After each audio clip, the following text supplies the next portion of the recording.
Definitely or definitely like not. This. We got serious football questions and an incredibly unserious way of answering them. Here's the first one. If I said Minnesota should keep J.J. McCarthy as their starting quarterback, do you say definitely or definitely not? Definitely.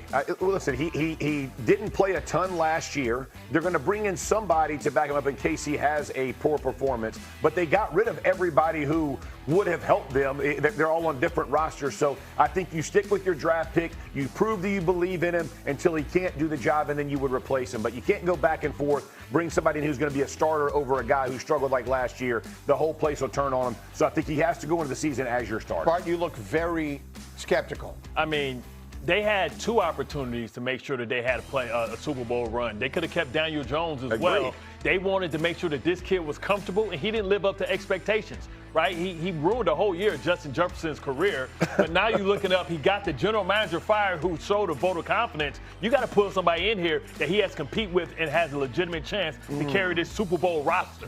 I don't know who that person is, but do they need to bring in someone else who could get, I mean, Carson Wentz was there, and he gets hurt.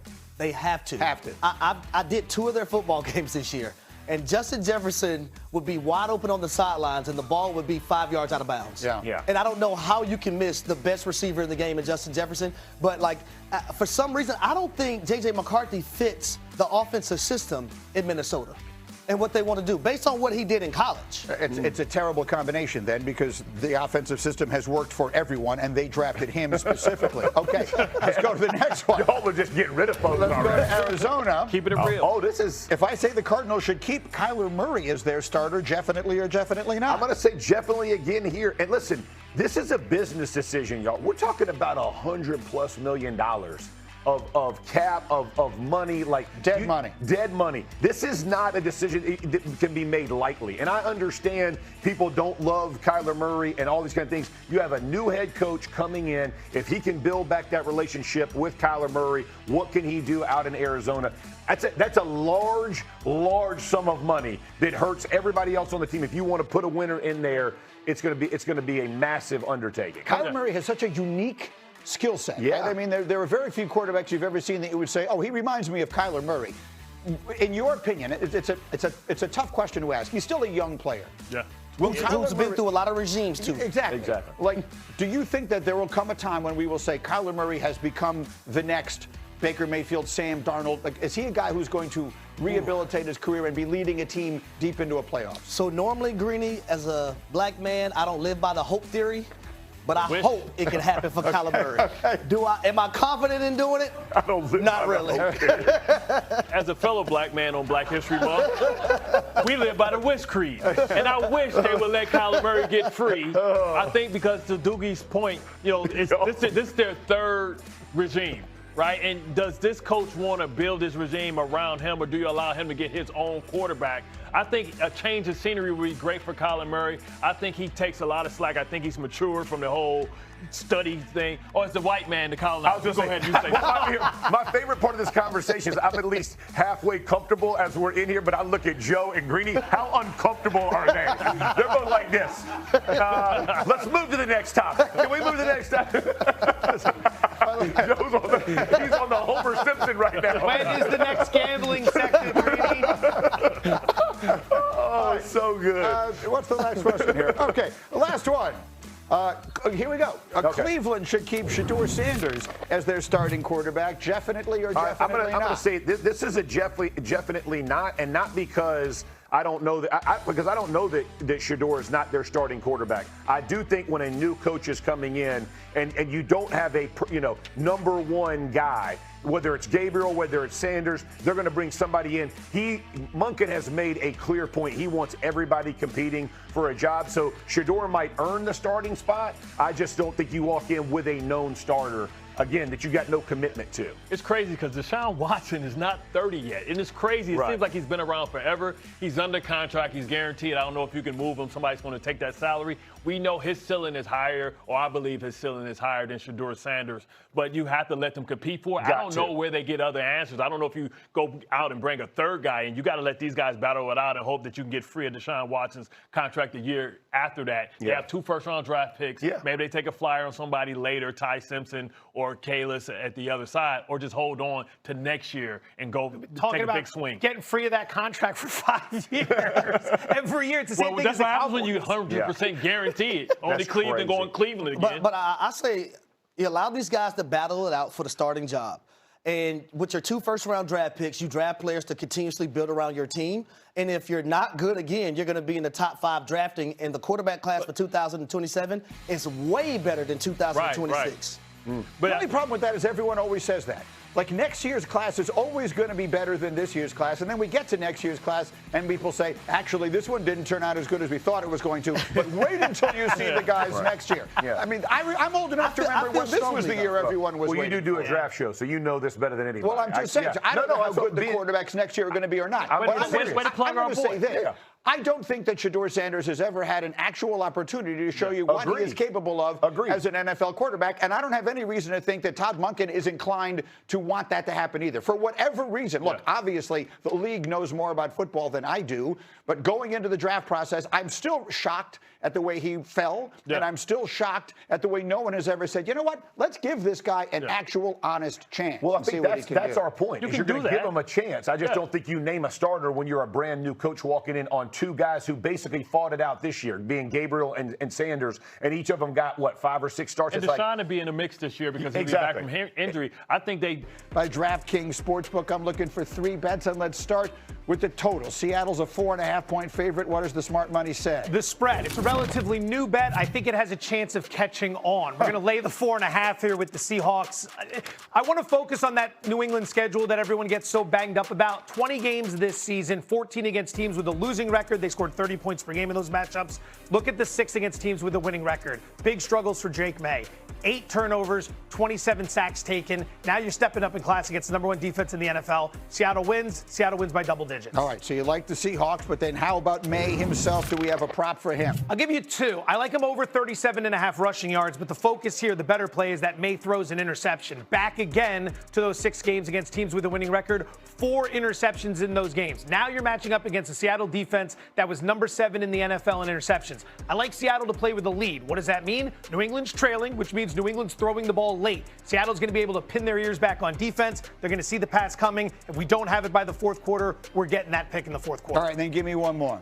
Patriots team total, you're betting the over-under on how many points they score. 20.5 is the number. I would play under. 3 playoff games so far this postseason. The offense is generating just 15 points per game. Now you're facing a Seattle defense that's number 1 in scoring, number 1 in efficiency, number 1 in EPA. The Seahawks have given up 10 or fewer points in 5 of their last 8 games. I see them limiting what New England does, and again, winning this game by double digits. All right, so Joe, in every way favoring the Seahawks in this Super Bowl, and despite the postseason run, Drake May has struggled against teams that were 500 or better. He was just talking about it. Same number of turnovers in 6 games against teams over 500 as compared to 14 games against all other teams this year. And so there are a couple of different ways to look at this thing.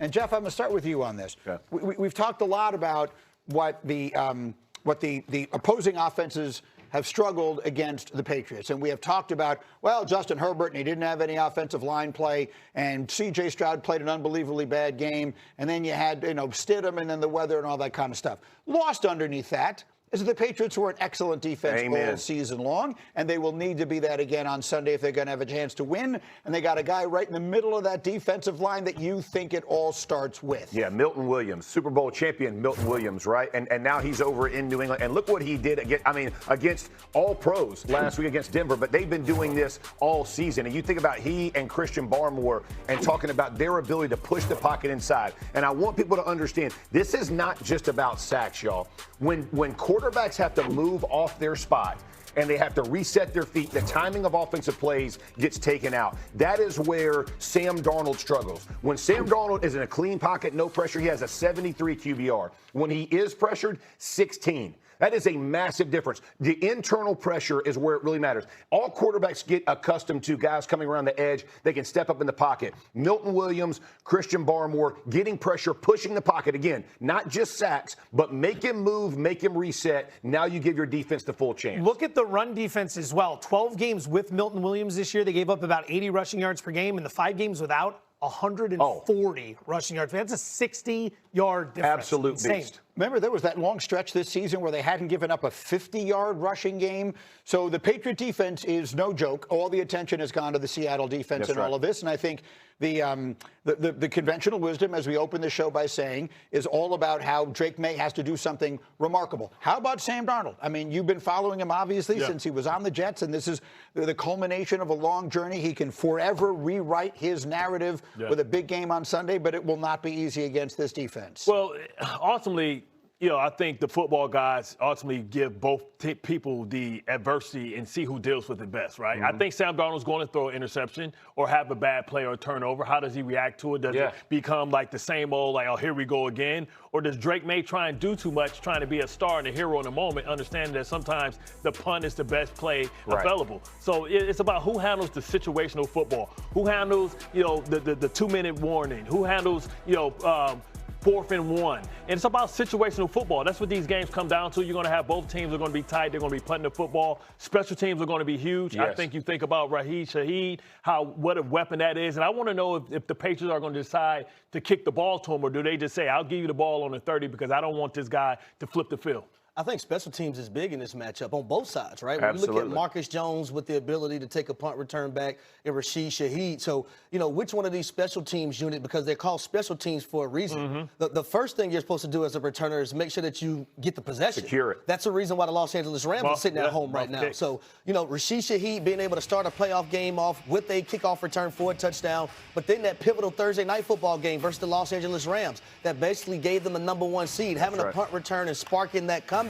So if you're the coverage team of the New England Patriots, I agree with you, Bart. I'm trying to figure out, are we going to kick to this guy, or are we just going to say, hey, let's line up and play defense and give them the ball at the 30-yard line? Three-phase game, there's no doubt. I love the special teams conversations because we know it can be a massive factor. I lost a Super Bowl with an onside kick to open a second half. It's those who have the guts to make those calls. I think both coaches potentially could do it. I would lean a little more towards Vrabel, would be a little more to play, a little loose in that. But let me just say this to when you were talking about strategy and situational football.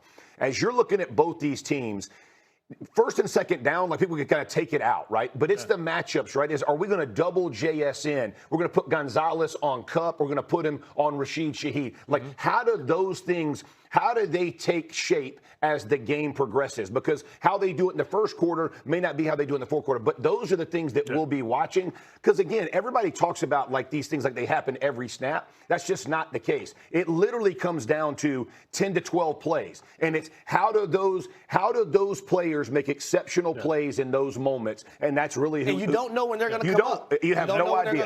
And against Peyton and good quarterbacks or good coordinators, we had to have 2 game plans. No doubt. We switch it up in the second half so that we can make sure that we bust our own tendencies, because you look at what Seattle did when they put JSN in the backfield. They knew that they were going to box it one high, first inside, first outside. Goes right. And it created a receiver matchup against a linebacker. So it's about that stuff too. Using what you know. That's right. When we sent you guys home in the playoffs, which was rare, right? We knew that you guys were going to have a special check for Brandon Stokely. That's right. And when you saw cover 0. So we showed cover 0, we've dropped out of it and went and made the play.